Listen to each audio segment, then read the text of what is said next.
After spending years detained in Libya, these Cameroonian migrants have tasted freedom for the first time. But they still bear visible scars of the torture that many of them suffered, like Jean, who was struck with an iron bar by his captors. Look at my head. You'll see the scar. That's where they hit me with an iron rod.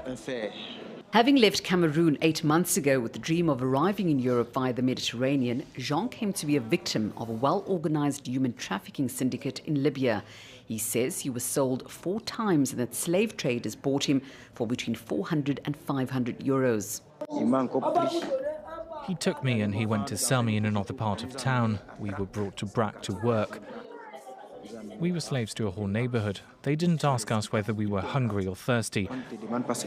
They didn't ask us anything. When we would remove weeds in peanut fields, we worked without getting up. 2 people died right in front of me. The captors would hit someone, the person would cry out, and then they would die.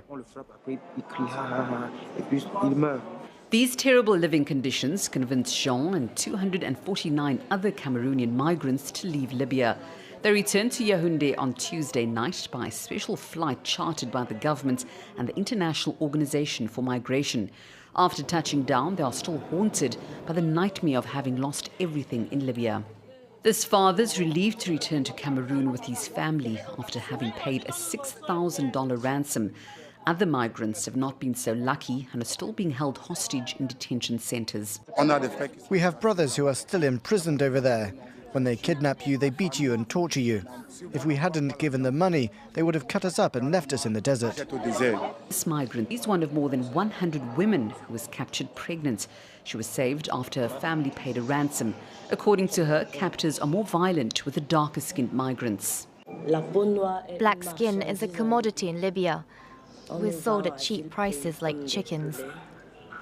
I was sold, and I was still pregnant at the time. I was sold for around 1 million CFA francs.